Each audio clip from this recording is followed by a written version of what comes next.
तो नबी अलैहिस्सलाम मस्जिद नबी में बैठे, एक खातून जो है शहजादी, उसको सहाबा ने किसी जंग के मौके पे वो लड़ पड़ी मुसलमानों से, उसको गिरफ्तार करके घोड़े पे बिठाया। अब नबी अलैहिस्सलाम मस्जिद में तो दूर से ही महसूस कर लिया कि वो जो लड़की घोड़े पर सवार कैदी लाई जा रही है उसके सर पे दुपट्टा नहीं है, उसके सर पे दुपट्टा नहीं है। तो हमारे नबी अलैहिस्सलाम ने अपनी चादर मुबारक, कौन सी चादर पता है किसकी चादर है वो? ताहा की चादर, यासीन की चादर, मुदस्सिर की चादर, खातिमुन नबिय्यीन की चादर, साहिबे खुल्के अजीम की चादर, रहमतुल लिल आलमीन की चादर। आप उस चादर का क्या अंदाजा लगाओगे? जिस दिन अल्लाह से मिलने मेराज पे जाना था ना, वो उम्मे हानी के उजरे में अकेले आराम कर रहे, जिब्रील पहुंचे, बुराक लगाया खाना काबा के साथ, उम्मे हानी के उजरे में गए, अल्लाह के नबी सो रहे हैं।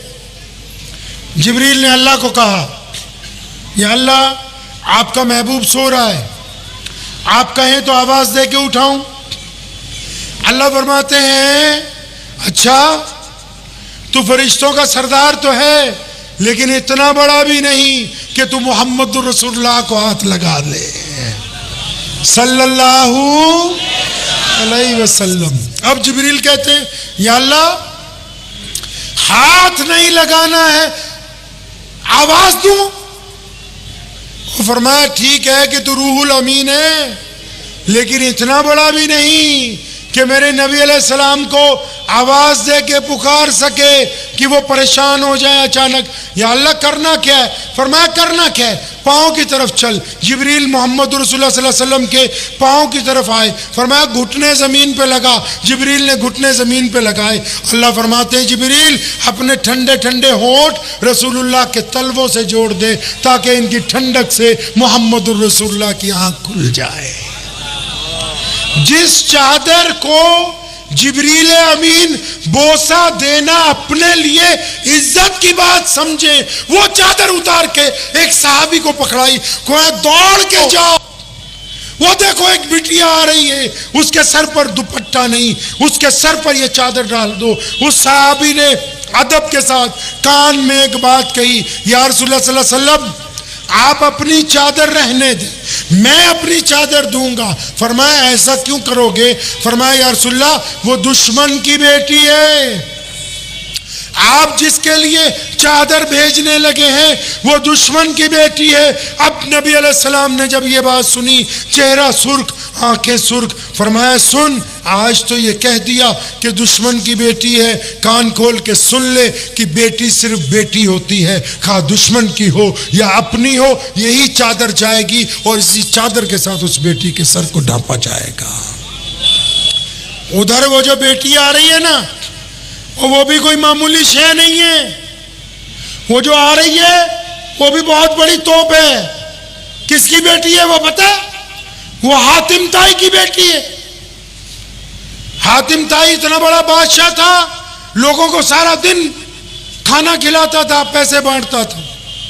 अब वो रास्ते में जब उसको साहबा ने पकड़ लिया तो वो खुद कहती है, मैंने प्लानिंग की कि नौज़बिल्लाह जाके ऐसे सवाल करूंगी कि नौज़बिल्लाह मेरे सवाल का जवाब नहीं आएगा, लेकिन अभी मस्जिद में आई भी नहीं। रहमत वाली चादर जब उस पर सर पे डाली, उसके कंधों पे डाली, तो उसकी आंखों में आंसू हैं। जब वो मस्जिद में आई, नबी अलैहिस्सलाम के सामने आके बैठी, वो क्या कहती है? या रसूलुल्लाह सल्लल्लाहु अलैहि वसल्लम मुझे ये खदशा था, मैं ये समझती थी कि आप रियासत मदीना के हाकिम हैं, लेकिन जब ये चादर मेरे सर पर डाली गई तो मैं दिल से गवाही देती हूँ आप कायनात के दिलों के शहंशाह बन के तशरीफ लाए हैं, आप तो दिलों पे ऊपर हुकूमत करने वाले बादशाह हैं, और मैं गवाही देती हूँ कि आप अल्लाह के सच्चे रसूल हैं, क्योंकि आपने दुश्मन की बेटी को अपनी बेटी समझ के इज्जत अता फरमाई है। अब वो जब उठ के गई ना वहां से, जब अपने घर पहुंची सफर करके, तो वहां एक लड़का है नौजवान, उसका नाम है आदि, इसका भाई है बड़ा। कहने लगा आदि मेरी बात सुन, और तू जो भागता फिर रहा है, मदीना मुनव्वरा नहीं जा रहा, मैं देख आई, वो हाकिम नहीं है, वो दिलों के शहंशाह है, तू जाके मिल तो सही। क्योंकि ये भी हातिम ताई का बेटा था, शहजादा था। ये अपनी बहन को क्या कहता है? कहता है मैंने सुना है वो लोगों से अपने दफ्तर में मिलते हैं, अपनी इबादतगाह में मिलते हैं, मैं जाऊंगा तो उनके घर में मिलूंगा, उनके महल में मिलूंगा, देखूंगा कि रहते कैसे हैं, फिर फैसला करूंगा कि मुझे उनके साथ जाना है कि नहीं। अब अदी बिन हातिम एक दिन अचानक मस्जिद नबी में पहुंचे, सलाम जब किया ना तो नबी अलैहिस्सलाम ने जब देखा अदी बिन हातिम है, फरमाया आ भाई अदी आजा, तेरा तो हम इंतजार कर रहे हैं। अब अदी कांपने लगा कि नबी अलैहिस्सलाम को तो मेरा नाम पता है, एक छोटी सी गुजारिश कर दूं या आपसे कर दूं गुजारिश, मसला नहीं बताऊंगा, मशवरा दूंगा। इमाम अबू हनीफा से लेके शाह वलीउल्लाह मुहद्दिस देलवी तक 1000 साल में जितने मौलवी, जितने मुहद्दिस, जितने मुफक्किर गुजरे, किसी ने भी नबी अलैहिस्सलाम की जात को लेकर नौज़बिल्लाह कभी कोई बहस नहीं की। ये बदबख्त आज के दौर में ही ऐसे मौलवी मुल्ला मौजूद हैं जो आधे ये बताते हैं कि नबी की हद कहाँ तक है और आधे ये बताते हैं कि नबी की हद उसके ज़्यादा है। इनके बस की बात नहीं है कि ये नबी अलैहिस्सलाम की हुदूद को तय कर सकें ये लोग। अदी फरमाते हैं मैं कांप गया, नबी अलैहिस्सलाम ने फरमाया अदी वो मैं तो तेरा इंतजार कर रहा था। अब अदी आके सलाम करके बैठे, रसूलुल्लाह ने हाथ पकड़ा, फरमाया चलना, अगली बात तेरे साथ घर पे होगी। अब अदी कहते जो रही सही हिम्मत थी वो भी टूट गई। भाई ये भी जानते हैं कि अदी मिलने आया है और इनको ये भी पता है कि अदी घर पर मिलना चाहता है, मस्जिद में नहीं मिलना चाहता। घर पहुंचे तो अदी हैरान है कि एक छोटा सा कमरा है जिसको 2 हिस्सों में तकसीम किया, खजूर की छत है, कच्ची दीवारें, खजूर की चटाई, खजूर का तकिया और खजूरें ही खाने के लिए पेश की। अब अदी बिन हातिम नबी अलैहिस्सलाम के पास बैठा है। जब कुछ बातें हुई, फारिग हो गए, तो नबी अलैहिस्सलाम ने कहा अब हमारी तुम्हारी मुलाकात का वक्त ख़त्म हुआ, अब आप जा सकते हैं। अदी बिन हातिम ने नबी अलैहिस्सलाम का हाथ पकड़ लिया, रोने लगे, फरमाया या रसूलुल्लाह सल्लल्लाहु अलैहि वसल्लम आया तो वापस जाने के लिए था, लेकिन रब्बे काबा की कसम है अब अभी अदी सारी जिंदगी वापस नहीं जाएगा, अब नहीं वापस जाएगा। जंगे बदर की रात में नबी अलैहिस्सलाम चले, उनके हाथ में छड़ी है, अचानक रुके, अबू बकर साथ में, उमर बिन खत्ताब साथ में, बिलाल सामने खड़े, ओ बिलाल इधर आ। जी या रसूलल्लाह, फरमाया ये जगह पहचान ले, कल सुबह अबू जहल को इसी जगह गिरकर हलाक होना है, इसी जगह पर।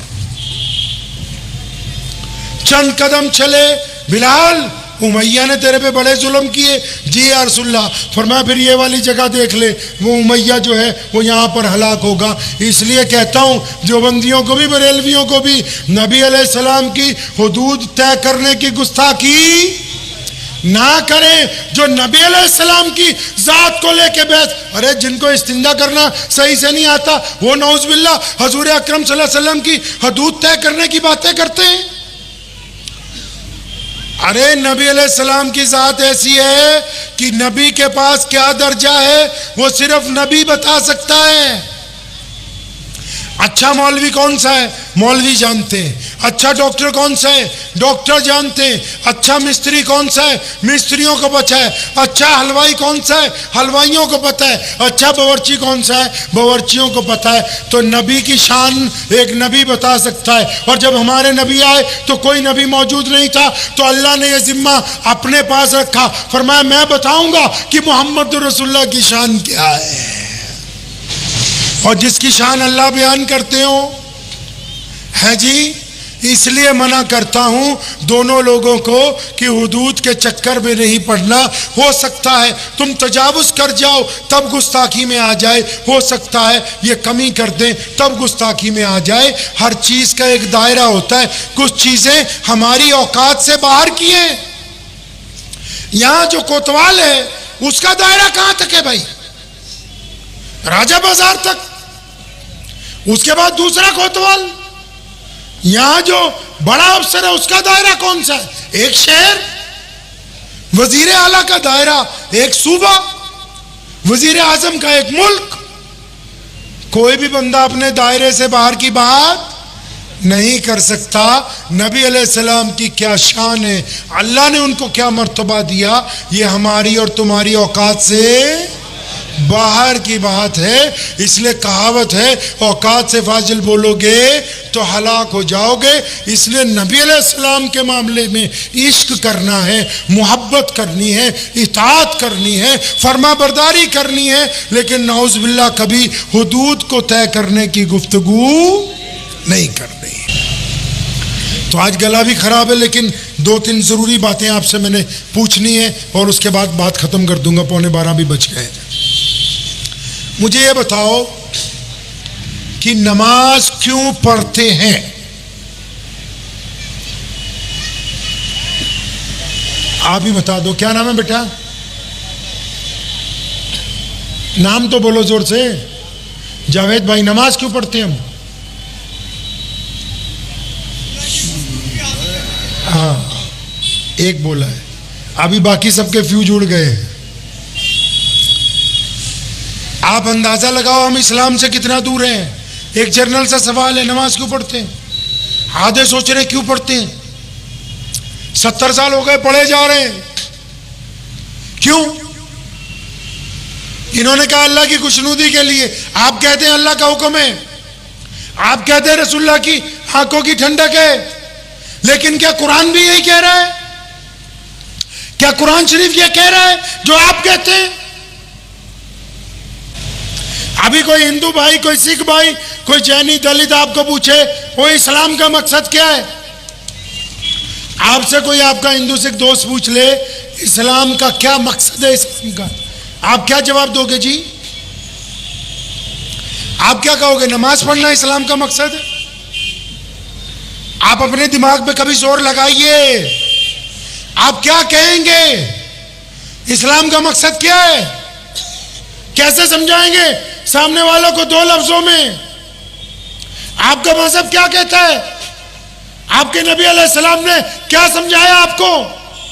वो बोले नहीं नहीं, चल मौलवी साहब को जाके पूछते हैं। अब मौलवी साहब की तनख्वाह इतनी कम है, वो अब जाके अपने बच्चे पालेगा कि तुम्हें समझा देगा। बताओ,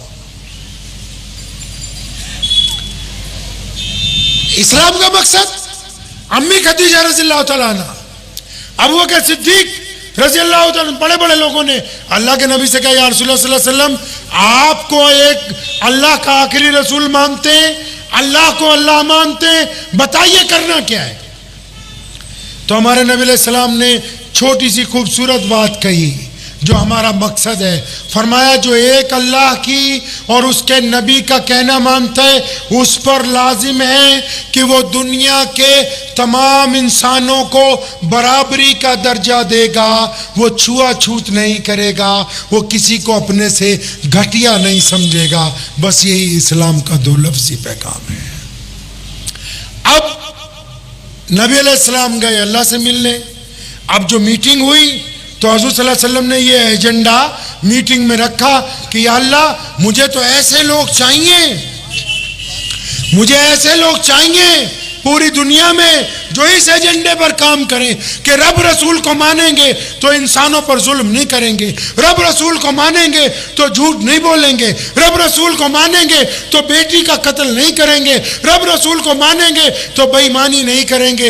या अल्लाह मुझे तो ऐसे लोग पूरी दुनिया में चाहिए, तो क्या करना होगा? अल्लाह ने कहा ये तो कोई मुश्किल काम नहीं है, हम तुमको नमाज दे के भेजते हैं, हम रोजा देते हैं, हम ज़कात का निज़ाम देंगे, हम सदकात देंगे, हम मोहब्बतें देंगे। इससे क्या होगा मेरे रब? फरमाया कहा ना इन्ना सलाता, अरे याद आ गया नहीं? याद आ गया नहीं? अल्लाह ने फरमाया भी हमने नमाज दे दी है। क्यों? क्योंकि फरमाया जो नमाज पढ़ेगा ना वो गंदी बातें नहीं करेगा, जो नमाज पढ़ेगा वो ठगी नहीं मारेगा, जो नमाज पढ़ेगा वो अच्छी बातें किया करेगा। हम नमाज सिर्फ इसलिए नहीं पढ़ते अल्लाह को राज़ी करना है, इसलिए पढ़ते कि नमाजी बंदा अच्छा बन जाएगा। जो अच्छा बन जाएगा वो अल्लाह का दोस्त होगा, और अल्लाह को ऐसे दोस्त चाहिए जो अल्लाह की सारी मखलूक से मोहब्बत करते हो। वो मखलूक चाहे किसी भी मज़हब से ताल्लुक़ रखते हो। अब नमाज पढ़ने वालों को पता ही नहीं है कि नमाज क्यों पढ़ते हैं, बस पढ़ेंगे। अब मसले को थोड़ा फिर कैसेट को पीछे ले जाइए। आप नमाज पढ़ते हैं, सूद खाते हैं तो नमाज पढ़ने का कोई फायदा नहीं। आप नमाज पढ़ते हैं, अपने अब्बू को गाली देते हैं, नमाज नहीं होगी। आप नमाज पढ़ते हैं, अम्मी से बदतमीजी करते हैं, नमाज नहीं। आप नमाज पढ़ते हैं, बीवी के चेहरे पे थप्पड़ मारते हैं, नमाज नहीं। आप नमाज पढ़ते हैं, पड़ोसी के ऊपर ठगी मारते हैं, नमाज नहीं। और नमाज तो बनाई इसलिए थी कि ये सब लोग अच्छे हो जाएंगे। अगर आपकी नमाज आपको बुराइयों से नहीं रोकती तो इसका मतलब आप नमाज नहीं पढ़ रहे, आप दिखावा कर रहे हैं। कुछ पल्ले पड़ गई बात? बोल नहीं, बात समझ आ रही है नहीं भाई? तो ऐसी नमाज पढ़ेंगे इंशाअल्लाह। अब अगली बात एक और बताओ, ये मस्जिद क्यों बनाई है? अभी मैं मगरिब में कहीं तकरीर कर रहा था तो जब ईशा के टाइम हजरत जब अजान हुई ना, ईशा में एक अजान नहीं हुई, 10-15 हुई, तो मुझे खुशी हुई कि माशाल्लाह इतनी मस्जिदें हैं। तो मस्जिद क्यों बनाई भाई? नमाज पढ़ने के लिए। तू बता भाई, क्या नाम था तेरा? जावेद भाई, क्यों बनाई? यह तो कॉमन सा सवाल है। नमाज के लिए। नमाज घर पे नहीं होती? पूछो मुफ्ती साहब से। अगर नमाज घर पे पढ़ना चाहे, मैं अभी घर पे पढ़ के आया हूं, हजरत के घर पे नमाज पढ़ी ईशा की, तो क्या नमाज घर पे नहीं होती? बोलो ना, आप तो सब लोकल मुफ्ती हो माशाल्लाह। अरे नमाज घर पे हो जाती है नहीं? जोर से बोलिए, हो जाती है। तो फिर मस्जिद बनाई क्यों? अच्छा, 5 नमाजें हैं ना? कितनी है जी? फजर, जोहर, असर, मगरिब, ईशा। 5 नमाजों के लिए आजान होनी चाहिए नहीं? बोलते रहो। मैं आपसे पहले कहा कि मैं बातें करने आया हूं, तकरीर करने नहीं आया। आजान होती है कि नहीं? इमाम होता है कि नहीं? मस्जिद में कालीन बिछते हैं कि नहीं? गर्मी में एसी चलता है कि नहीं? चलो, अब इन 5 नमाजों को एक तरफ रखो। इनसे भी पावरफुल एक नमाज है जिसको तहज्जुद की नमाज कहते हैं। कौन सी नमाज? तहज्जुद की। अब सच्ची बताओ, आप लोग भी तो मुफ्ती हो माशाल्लाह, सच्ची बताओ, तहज्जुद की नमाज के लिए इमाम चाहिए? जोर से बताओ भाई। तहज्जुद के लिए इमाम चाहिए भाई? नहीं। तहज्जुद में आजान, तहज्जुद में मस्जिद जाना है? नहीं। तो जो पावरफुल नमाज है उसके लिए तो आजान की जरूरत नहीं, इमाम की जरूरत नहीं। और ये जो नमाजें, इनके लिए सब कुछ चाहिए। हम नबी अलैहिस्सलाम के पास जाते हैं, इमाम बुखारी की तरफ से, इमाम नसई की तरफ से, साहिब तबकात की निगाह से, इमाम अबू दाऊद की नज़र से वहाँ पहुँचते। या रसूलुल्लाह सल्लल्लाहु अलैहि वसल्लम मस्जिद बनवा रहे? हाँ भाई बनवा रहे। या रसूलुल्लाह यहाँ क्या होगा? अल्लाह के नबी अलैहिस्सलाम फरमाते हैं कि हमने मस्जिद इसलिए बनाई है कि यहाँ पर हम इकट्ठे होके नमाज पढ़ेंगे, जमात से नमाज पढ़ेंगे। साहबा ने कहा, या रसूलुल्लाह सल्लल्लाहु अलैहि वसल्लम जमात से कैसे? फरमाया कंधे से कंधा जोड़ के। या रसूलुल्लाह सल्लल्लाहु अलैहि वसल्लम कंधे से कंधा जोड़ने से क्या होगा? फरमाया जो एक दूसरे की नफरत है, एक दूसरे से जो तुम उकताहट महसूस करते हो, वो खत्म हो जाएगी, तुम्हारे दिल आपस में मिल जाएंगे। अब बताओ सच्ची सच्ची, जो मोहल्ले की मस्जिद में नमाज पढ़ते हैं सारे, क्या उनके दिल आपस में मिले हुए हैं? नहीं मिले हुए। तो इसका मतलब जमात अपनी मिराज को नहीं पहुंची। एक नमाजी फजर में ना आए, जोहर में ना आए, असर में ना आए। जब कोई नमाजी बीमार हो जाता था, नबी अलैहिस्सलाम पूछते थे, आज अब्दुर्रहमान बिन औफ नहीं आए, कहाँ है पूछो। आज अबू बकर सिद्दीक गैर हाजिर है, कहाँ है पूछ के लाओ। जमात का तो मकसद ही यही है ना। तो वैसे नमाज हो रही है? नहीं।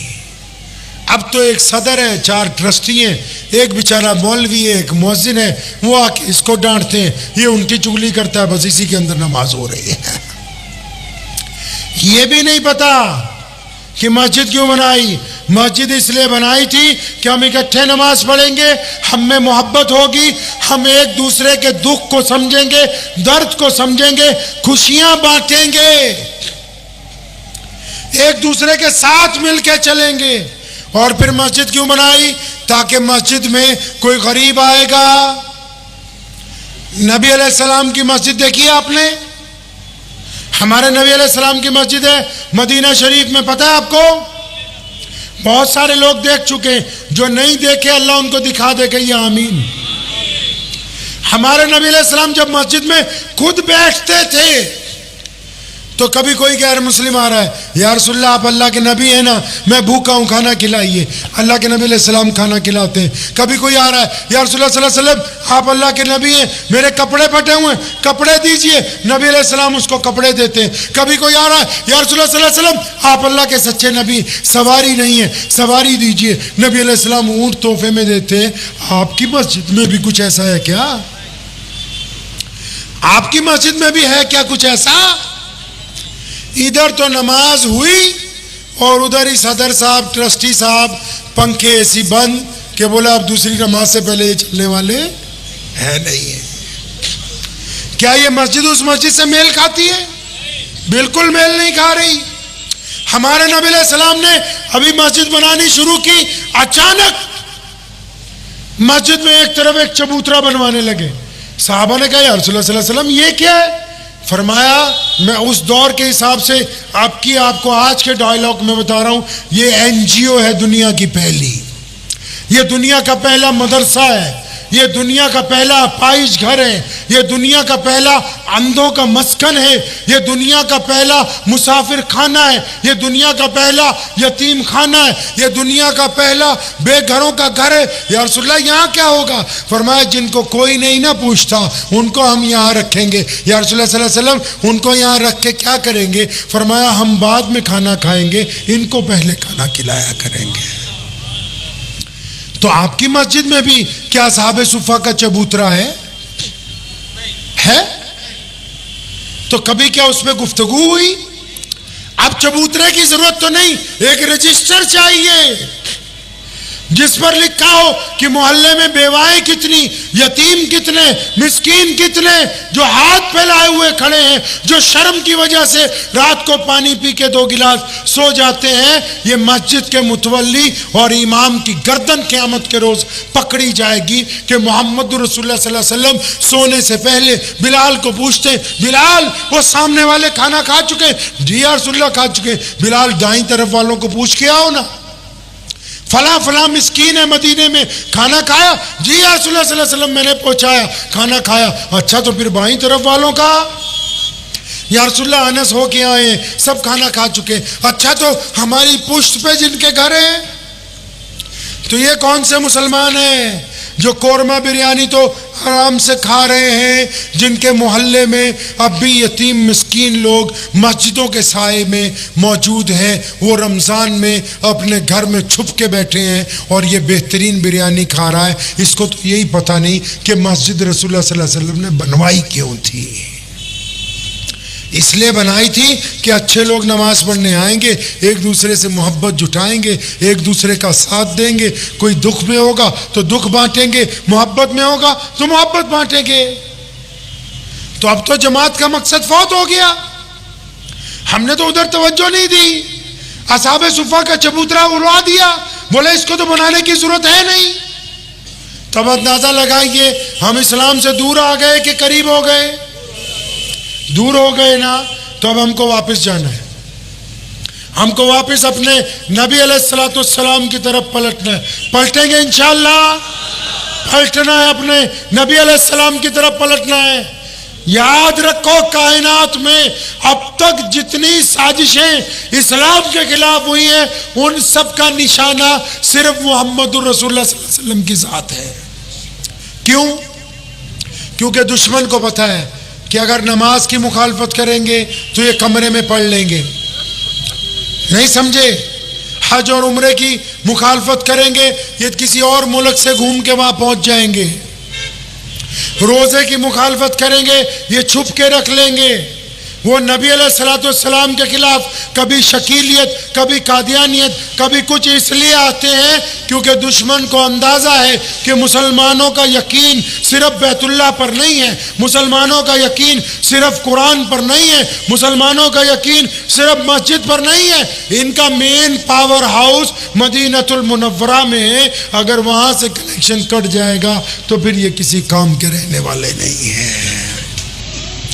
तो मोहब्बत किससे करनी है? नबी अलैहिस्सलाम से।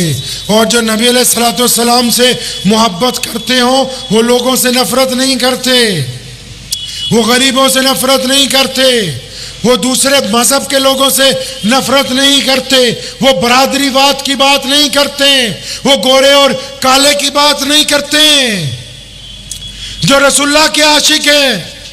अब आखिरी सवाल एक और आपसे पूछना है, सुने। ये जो आखिरी सवाल है इसका जवाब नहीं चाहिए, मजे की बात है। ये जो मैं आखिरी सवाल अभी करूंगा इसका जवाब बोलो भाई, नहीं चाहिए। इसका जवाब आपने अपने आप को देना है। किसको देंगे भाई? दे दें, ईमानदारी से देंगे इंशाल्लाह। दिल है आपके पास? लगा हुआ है? कुछ लोगों का दिल ऐसा होता है ना, पत्थर हो जाता है, कभी रोते ही नहीं, कभी तन्हाई में बैठ के पश्चिमाई नहीं होते, तो उनका दिल निकल जाता है। आप लोगों के पास दिल है? कहाँ है? किस तरफ? जरा हाथ रखिए दिल पे। जितने लोग खड़े हैं वो भी रख ले भाई। जावेद भाई, दिल कहाँ है तुम्हारा? अरे आपका दिल कहाँ है? हाथ रखो सीधे वाला, सीधा हाथ दिल पे रखो, ताकि ये झूठ नहीं बोलता। बस यही एक पुर्जा ऐसा है जो झूठ नहीं बोलता है। ये वाला पुर्जा बहुत चालू है। ये पुर्जा ऐसा है, ये झूठ नहीं बोलता है। इसको भी बोलता है कि तू काम खराब नहीं कर रहा। तो दिल पे हाथ रखो ऐसे। अब अपने आप से पूछ रहे हैं, मैं सवाल करूंगा, जवाब आपने अपने आप को देना है। आप में जिन लोगों की उम्र 20 साल है या 40 साल है या 50 साल है और खुशकिस्मती से जिनके वालिद जिंदा है, क्या कभी कोई शाम ऐसी आई है आपकी जिंदगी में, आप घर पहुंचे हो और आपने दबा के अपने अब्बू से जफ्फी डाली हो और कहा हो कि अल्लाह की कसम मुझे तुझसे मोहब्बत है बहुत? कभी आपने अपने बाप से जफ्फी डाली हो?